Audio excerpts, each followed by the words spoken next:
Westmore Cemetery was older than the town that grew around it. Some graves were so ancient their names had eroded into smooth stone. Angels with broken wings leaned over burial plots swallowed by ivy, and wrought iron fences curled like claws around family tombs no one visited anymore. At night, fog crawled through the gravestones like something alive. Thick, cold, always too quiet. Elliot Crane, the cemetery's night caretaker for nearly 15 years, liked to pretend the place didn't affect him. He walked it every night at the same hour, lantern in hand, boots sinking into frost-covered grass. People said he walked because of grief. Others said guilt. Only Elliot knew the truth. He walked the graveyard because he didn't know how to stop. Routine was the only thing keeping his mind from unraveling. On October 28th, something felt off before he even entered the gate. The iron frame groaned louder than usual as he pushed it open, a long, dragging moan that didn't echo. The fog was so thick he couldn't see more than a few feet, yet it felt like something deeper in the cemetery was waiting for him, watching him, listening. He lifted his lantern and stepped inside. That's when he saw the shoe print, wet fresh, pointing deeper into the cemetery. No visitors had been here tonight, no children, no grounds crew, and no animals could leave a human-shaped print with that level of detail. Elliot crouched, touched the water inside the footprint. Ice cold. It sent a chill up his arm. He started the walk anyway, but every step felt heavier, like the fog was thickening around his boots. 20 minutes in, he heard tapping. Tap. Tap, tap. Somewhere near the massive Westmore oak, a tree so old its branches twisted like veins into the sky. "Who's out here?" he called into the fog. The tapping continued, louder, more insistent, rhythmic like someone knocking on wood. When he reached the oak, the lantern beam revealed something leaning against the trunk, a coffin. Upright, standing like a person. Elliot froze. Burials were done during the day. Coffins didn't just appear upright in the middle of the cemetery, and certainly not against a centuries-old tree. He approached slowly. The lid was slightly open, maybe half an inch, as if someone inside had pushed it from within. He felt his throat tighten. His lantern flickered. Then the lid creaked open wider. He hadn't touched it. Inside, darkness. Just an abyss, like the coffin swallowed light instead of reflecting it. He leaned forward slightly. Something inside moved. Elliot stumbled back. "Who's in there?" No answer. Then the tapping began again, but now it was behind him. He spun around, nothing. The tapping shifted and to his left. Then right. Then behind the coffin. Then beneath the ground, like someone or something circling him. Suddenly a whisper brushed the back of his neck. "You're late." He froze. Ice filled his veins. Slowly he turned. A man stood beside the coffin. Tall, thin, wearing a funeral suit that belonged to another century. Black wool frayed at the sleeves, shoes worn down to nothing. His face was hidden in shadow, but his hands were bone. Long, pale, unnaturally long fingers curved in at odd angles. Elliot backed away. "Stay back." The figure tilted its head, making a cracking noise like wood bending. "You didn't bury me." Elliot shook his head in panic. "I haven't buried anyone this week." The figure said nothing. It only lifted one long finger and pointed toward the coffin. Elliot turned, lantern trembling in his hand. The coffin plaque, he hadn't seen it before, now gleamed under the lantern's flame. Born 1971, died 2024. His mind broke for a moment. No, that's wrong. I'm alive. I'm standing here. The figure stepped closer. Its cold breath slid along his ear. You don't bury the dead. You join them. The lid of the coffin swung open fully. Inside lay Elliot, his own body. Skin gray, lips blue, eyes closed, hands folded neatly. Elliot screamed, stumbling backward, but the fog swallowed the sound. His lantern went out. He felt hands, dozens of them, grasping his arms, pulling him down, dragging him toward the coffin. The fog pressed in tighter, suffocating him. The last thing he heard was the sound of soil being shoveled, heavy, slow, covering him. When morning came, the next caretaker found no sign of Elliot at all. Just his shattered lantern near the Westmore oak, and a fresh mound of dirt beside a coffin with a plaque that was suddenly blank. Only 5 fingerprints, among pale and human, were pressed into the soil. Before we move on to the next story, give us your verdict on this one. And don't forget to like and subscribe. The old Ravenwood graveyard sat on top of a hill just outside town, hidden behind a row of dead trees that looked like twisted fingers reaching for the sky. No one went there, not even during the day. People said it wasn't haunted by ghosts, but by something older. Something that didn't like being seen. Only one person ever dared to visit it regularly. Marcus Hale, a quiet, lonely man who worked late shifts and walked home through the woods each night. His route cut right past the graveyard. Most nights he ignored it. But one evening in December, something made him stop. It started with a sound, a faint voice, desperate, calling out from the darkness between the gravestones. "Help, please!" Marcus froze. The fog was thick, drifting between the graves like it had a mind of its own. The wind was still. Too still. Not even the branches moved. Again the voice came. Closer this time. "Please, someone help me." Marcus swallowed. "Who's out there?" He expected the voice to fade or disappear like a trick of the mind. Instead, it answered immediately. "I'm here, down here." Marcus stepped toward the sound, flashlight shaking in his hand. The beam sliced through the fog, revealing crooked stones and patches of frost, but no person. "Where are you?" he called out. "In the ground," the voice said. Marcus's stomach dropped. Was this someone buried alive? A prank? A recording? He knelt near an old grave where the voice sounded strongest. The name on the stone was nearly erased, covered in moss. He pressed his ear to the cold earth. "Please, I'm trapped." The voice was clear now. Too clear. Close. As if the speaker was inches beneath the soil. Marcus began digging with his hands, scraping away dirt, ignoring the sting of cold. He dug faster, desperate. The soil loosened easily, too easily, as if something beneath was pushing upward. Then his fingers hit wood, a coffin. Marcus's breath caught. "I'm getting you out," he whispered. His flashlight flickered, dimming. The woods around him grew quieter, like the entire world was holding its breath.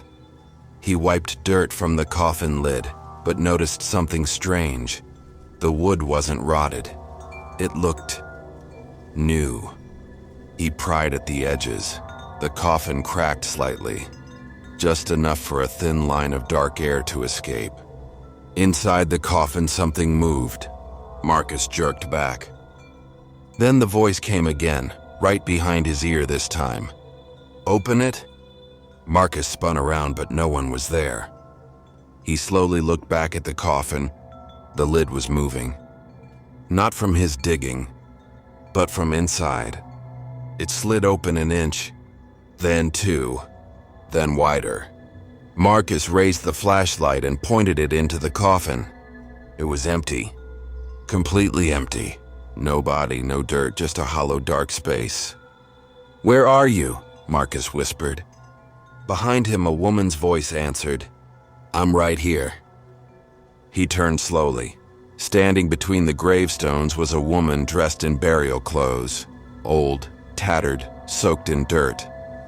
Her hands were shaking, her skin pale and cracked like dried clay. The burial veil hung loosely around her face, hiding everything except her eyes. Her eyes were wrong. Too wide, too bright, too desperate. Marcus stumbled backward. I thought you were underground. I was, she whispered, stepping toward him. Until you dug me out. He shook his head. I just heard your voice. I thought you needed help. Her head tilted sharply, unnaturally. You heard me because you listened. No one else listens. She stepped closer. Marcus backed up until he hit another headstone. The woman's cracked lips curled into a trembling smile. You freed me from the earth, she said softly. But that means someone has to take my place. Marcus's heart slammed in his chest. I'm leaving. I'm not doing this. I'm not. The woman's voice sharpened. You dug the grave open. You called me out. You broke the seal. Marcus ran. He sprinted between gravestones, slipping on wet grass, crashing through branches. The fog closed in around him.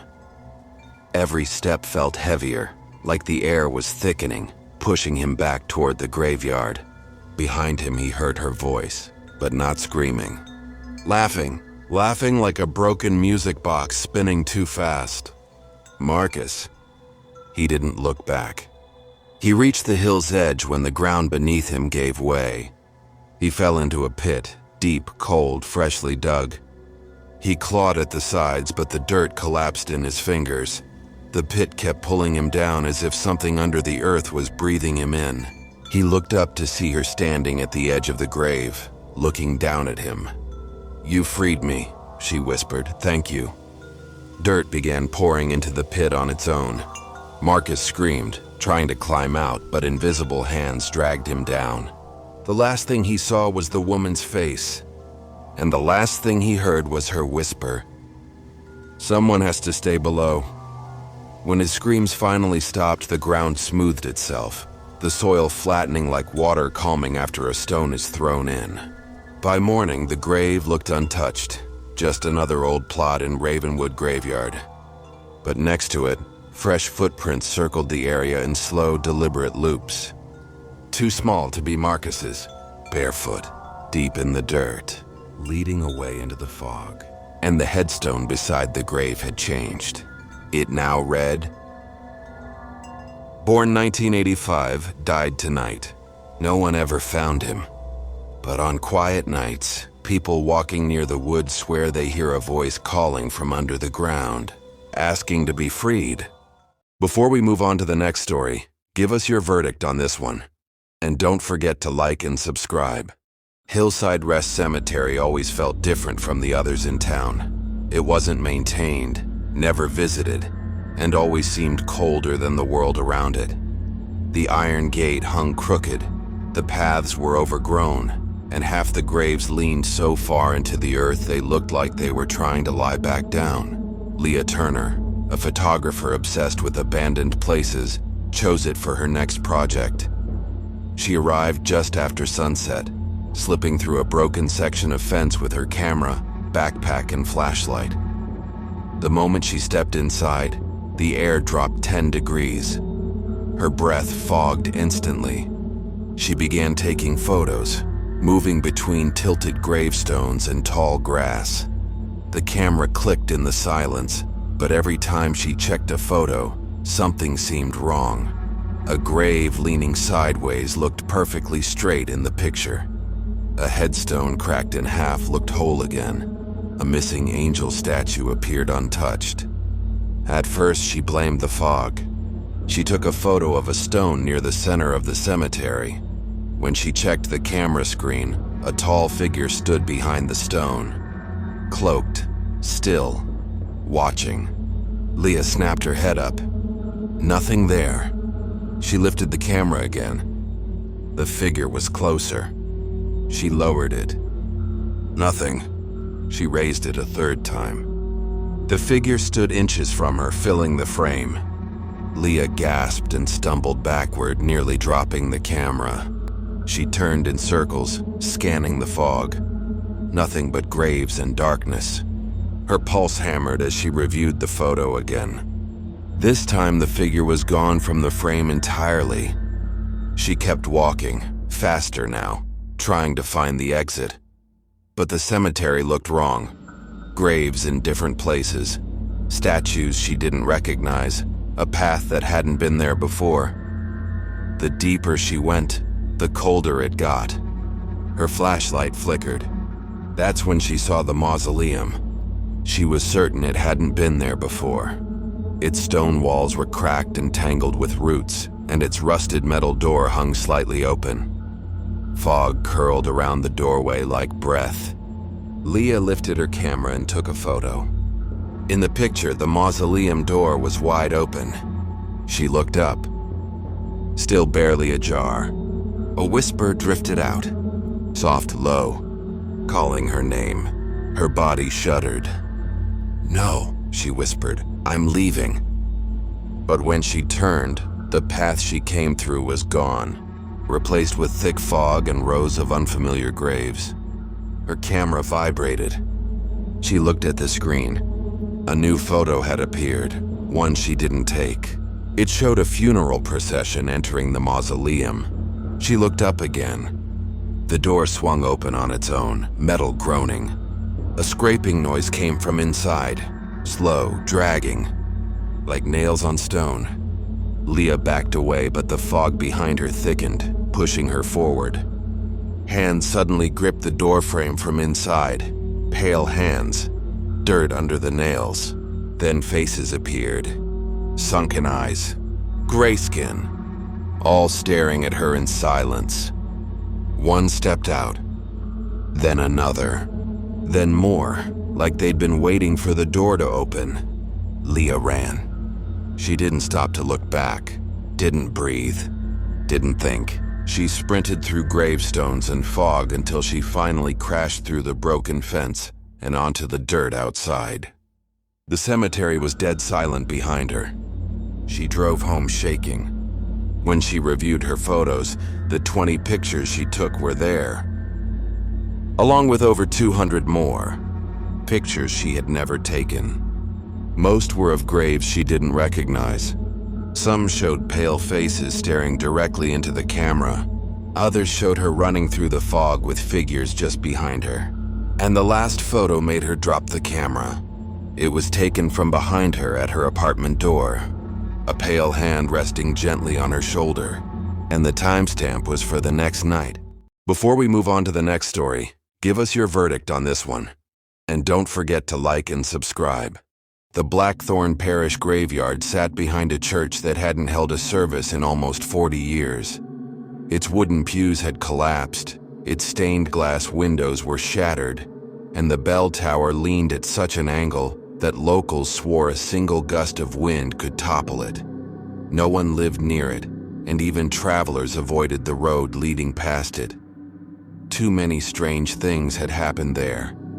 Too many disappearances, whispers in the fog, lights in the trees, footsteps that had no owner.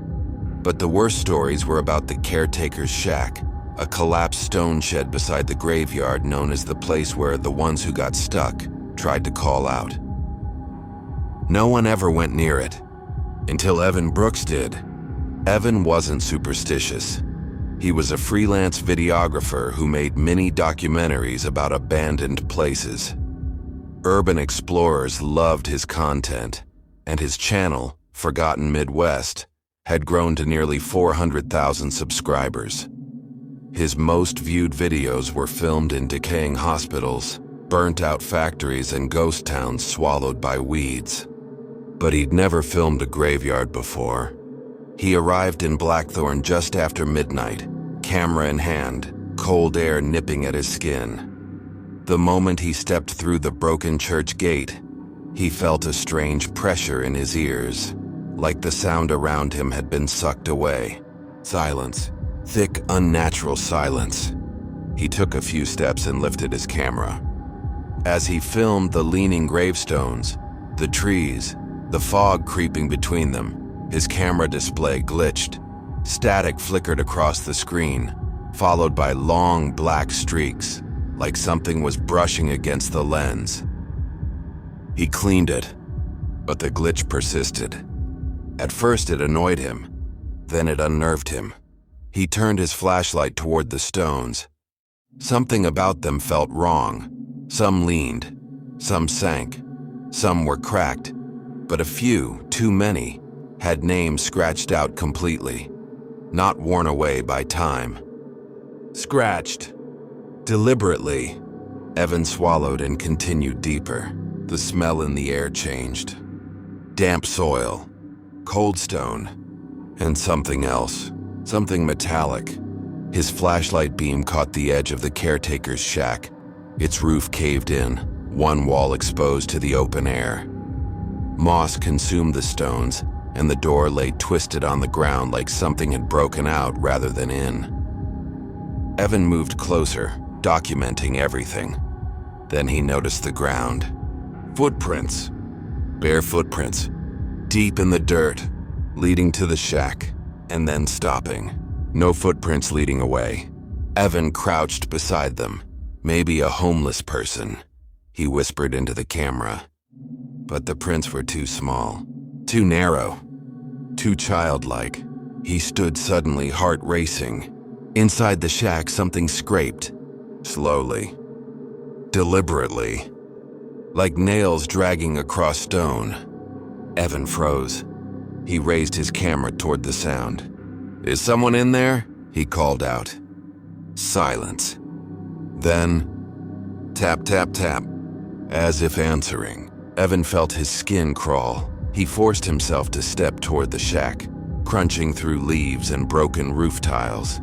The darkness inside swallowed his flashlight beam, making the interior feel deeper than it should have been. He took another step and heard breathing, faint, slow, behind him. He turned instantly, flashlight whipping through the fog. No one. His breath faltered. He looked down at his camera screen. A face stared back at him, gaunt, pale, eyes hollow, dirty hair hanging like wet strings. A child's face. A girl, maybe 10 or 11, standing inches behind him. Evan spun. Nothing there. When he turned his camera around, the face on the screen was gone. "Okay," he whispered shakily. "I'm not alone out here." He backed away from the shack, and a sudden cold burst of air rushed past him, like someone running through him. His flashlight flickered violently. Something whispered into his left ear, "Don't go." Evan jumped back, stumbling over a broken gravestone, landing hard on the ground. His flashlight rolled away, beam spinning chaotically through the fog. He scrambled to grab it, and for 1 second the beam illuminated a shape standing behind the caretaker's shack. It was small, thin, still, a child. Evan's breath hitched. When he raised the flashlight again, the figure was gone. He wanted to leave. Every instinct screamed at him to run back to his car and never come here again. But his camera was still recording, and his shaky voice narrated everything automatically, a habit he couldn't break. He aimed it at the shack again. A soft humming drifted from inside now. A lullaby. Slow. Wrong. He inched closer, drawn in despite the dread tightening in his chest. As he moved deeper into the shack's shadow, he noticed claw marks on the walls, deep grooves, desperate scratches. Some looked like fingernails, some looked bigger. And then he found the journal, a small leather-bound book half buried in dirt near the shack entrance. The pages were stiff, waterlogged, but the writing was still visible. "The girl won't sleep. She stands in the corner all night. She whispers even when her mouth is closed. I can't dig fast enough. She keeps finding her way back." Evan felt sick. He flipped another page. "She asked me why I buried her. I told her it was to keep the others safe. But the ground refused to hold her." The next entry was just one sentence, scribbled violently, ink smeared. "If she can't go down, someone else must." Evan lowered the journal slowly. A soft giggle came from behind him. He turned. The girl stood there, hair matted with dirt, dress torn, eyes hollow. Her head slowly tilted until it hung sideways at an impossible angle. Evan stumbled back, flashlight shaking so violently the beam jittered across gravestones and trees. She stepped toward him. He stepped back. She stepped faster. He turned and ran. Branches slapped his face. Gravestones blurred past. His flashlight beam shot wildly through the fog. He didn't know where the entrance was anymore. The cemetery paths twisted, circled, rearranged themselves like the place was alive. His breathing grew unstable, panic tearing through his lungs. Behind him, the girl's footsteps were not running, not walking. Something in between, fast, skittering, unnatural. Evan didn't dare look back. When he finally saw the broken church gate, he sprinted toward it with everything he had left. But the ground beneath him cracked. He fell into blackness. The world spun. Dirt rained down. He hit something hard. Wood. A coffin. A coffin that slammed shut above him. Pitch darkness swallowed him. He screamed and pounded against the lid, but the wood didn't budge. Soil poured in through cracks, filling the space around him. He felt it reach his ankles, his knees. He screamed again for help. Above the coffin, something whispered, "You came to film the dead." The soil climbed higher. "Now be still with them." The dirt reached his chest. Someone has to stay in the ground. The soil reached his mouth. And then, silence. When morning came, nothing marked where Evan had fallen. Just fresh earth smoothed over. A camera half buried in the leaves. And a single small footprint beside it. Bah, child-sized, pointing back toward the shack. Before we move on to the next story, give us your verdict on this one. And don't forget to like and subscribe. The Graceland Hollow graveyard was known for one thing. She watched her with a sad, distant expression. No one in town could explain it. Every few months, a new gravestone would appear at the far edge of the cemetery. Perfectly carved, perfectly placed, always aligned with the others. But no new burials were ever recorded. No funeral processions, no fresh dirt, no ceremonies. The grave simply appeared. And each stone always had a name, a full name, a birth date, and a death date that was never in the past, but always in the immediate future. Some stones even showed tomorrow's date, some the next hour. Only one person ever tried to investigate them. Daphne Miller, a night security guard hired to patrol the grounds after the townspeople demanded answers. Her job was simple. Walk the grounds every hour, and report anything unusual. She expected trespassers, maybe vandals, but she never expected the dead to keep track of time. On her first night, she found a newly appeared gravestone at 2:13 a.m. It had not been there during her midnight round. The name on it read, "Born 1989, died 2:19 a.m. Daphne felt her pulse spike. That was 6 minutes from now. Her radio crackled suddenly, static, then a faint voice. "Help!" She froze. "Who is this?" More static. "Coming for me." The voice was female, crying. Daphne looked at the gravestone again. Julia Marsh. Coincidence? Impossible. She grabbed her flashlight and bolted through the rows of gravestones, scanning for anyone in distress. The fog thickened around her ankles and rose quickly to her knees, then her waist, as if swallowing her path. Every few seconds she checked her watch. "Julia," she shouted, "where are you?" The fog parted slightly, revealing a woman standing near the old mausoleum. She looked lost, drenched, terrified. Her clothes were soaked, as if she had been pulled from a river. Her hair clung to her face, Her skin was trembling. Daphne ran toward her. "Are you Julia Marsh?" The woman nodded weakly. She hugged herself, shivering violently. "I don't know how I got here," she whispered. "I was driving home from work. Something crossed the road.